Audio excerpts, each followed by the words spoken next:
लहानपणी सगळ्यांनी हे गाणं तर नक्कीच ऐकलं असेल. फिरत्या चाकावरती दे मातीला आकार, विठ्ठला तू वेडा कुंभार. अशाच एका कुंभार काकांना आज आपण इथे भेटणार आहोत. उन्हाळा आला की रस्त्याच्या जागोजागी तुम्हाला मातीची भांडी विकणारे आणि मातीचे माठ विकणारे लोक तर तुम्हाला दिसतातच. उन्हाळा आला की आपण फ्रीज मधलं पाणी झटकन पितो, पण तुम्हाला माहितीये का, हे फ्रीज मधलं पाणीच आपल्या आरोग्यासाठी खूप हानिकारक आहे. त्याऐवजी जर आपण मातीच्या भांड्यातलं म्हणजेच माठातलं जर पाणी पितो आहे तर पाणी आपल्या पचनास मदत करतं, शरीराचं तापमान संतुलित ठेवतं, तसंच काही प्रमाणात हानिकारक रसायनांपासून आपल्याला दूर ठेवतं. पहिल्याच्या काळात गावची जुनी लोक मातीच्या भांड्यामध्ये जेवण बनवायची आणि जेवण खूप रुचकर लागायचं. पण तोच ट्रेंड आता सुद्धा आलेला आहे की आता पण काही असं खाद्यपदार्थ आहे जे तुम्ही मातीच्या भांड्यात बनवलात की त्याची टेस्ट अजून जास्त वाढते. गरमीच्या सीझन मध्ये सोशल मीडियावरती तुम्ही बघू शकतात की मातीचं माठ बनवणारी किंवा मातीची पाण्याची बॉटल बनवणारे व्हिडिओ सगळ्यात जास्त व्हायरल होतात. पण आज आपण इथे पाहणार आहोत काका स्वतःच्या हाताने हुबेहूब मातीचा कलश बनवतायत, तो पण सेम तांब्यासारखा दिसणारा. आणि खरंच तुम्ही पण बघाल तर शॉकच व्हाल. पूजेला बसताना, पूजा करताना किंवा तुळशीला पाणी घालताना आपण पितळेच्या तांब्यातून पाणी घालायचो किंवा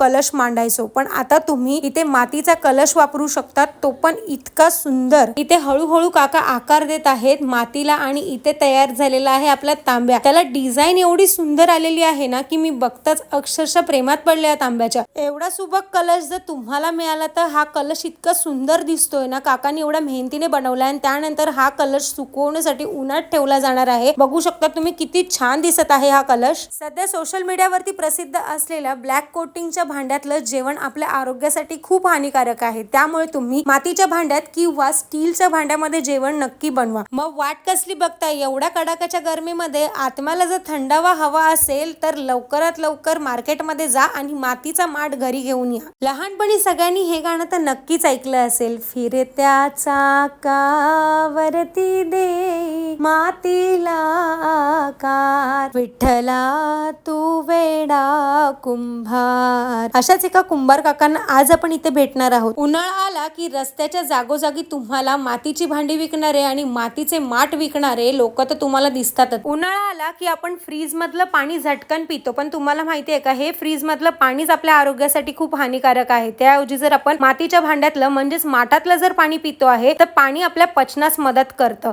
शरीराचं तापमान संतुलित ठेवतं, तसंच काही प्रमाणात हानिकारक रसायनांपासून आपल्याला दूर ठेवतं. पहिल्याच्या काळात गावची जुनी लोक मातीच्या भांड्यामध्ये जेवण बनवायची आणि जेवण खूप रुचकर लागायचं. पण तोच ट्रेंड आता सुद्धा आलेला आहे की आता पण काही असं खाद्यपदार्थ आहे जे तुम्ही मातीच्या भांड्यात बनवलात की त्याची टेस्ट अजून जास्त वाढते. गरमीच्या सीझन मध्ये सोशल मीडियावरती तुम्ही बघू शकतात की मातीचं माठ बनवणारी किंवा मातीची पाण्याची बॉटल बनवणारे व्हिडिओ सगळ्यात जास्त व्हायरल होतात. पण आज आपण इथे पाहणार आहोत काका स्वतःच्या हाताने हुबेहूब मातीचा कलश बनवतायत, तो पण सेम तांब्यासारखा दिसणारा. आणि खरंच तुम्ही पण बघाल तर शॉकच व्हाल. पूजेला बसताना, पूजा करताना किंवा तुळशीला पाणी घालताना आपण पितळेच्या तांब्यातून पाणी घालायचो किंवा कलश मांडायचो, पण आता तुम्ही इथे मातीचा कलश वापरू शकतात, तो पण इतका सुंदर. इथे हळूहळू काका आकार देत आहेत मातीला आणि इथे तयार झालेला आहे आपला तांब्या. त्याला डिझाईन एवढी सुंदर आलेली आहे ना की मी बघताच अक्षरशः प्रेमात पडले या तांब्याच्या. एवढा सुबक कलश जर तुम्हाला मिळाला तर हा कलश इतका सुंदर दिसतोय ना, काकांनी एवढ्या मेहनतीने बनवलाय आणि त्यानंतर हा कलश सुकवण्यासाठी उन्हात ठेवला जाणार आहे. बघू शकता तुम्ही किती छान दिसत आहे हा कलश. सध्या सोशल मीडियावरती प्रसिद्ध असलेल्या ब्लॅक कोटिंगच्या भांड्यातलं जेवण आपल्या आरोग्यासाठी खूप हानिकारक आहे. त्यामुळे तुम्ही मातीच्या भांड्यात किंवा स्टीलच्या भांड्यामध्ये जेवण नक्की बनवा. मग वाट कसली बघताय? एवढ्या कडाक्याच्या गरमीमध्ये आत्म्याला जर थंडावा हवा असेल तर लवकरात लवकर मार्केटमध्ये जा आणि मातीचा माठ घरी घेऊन या.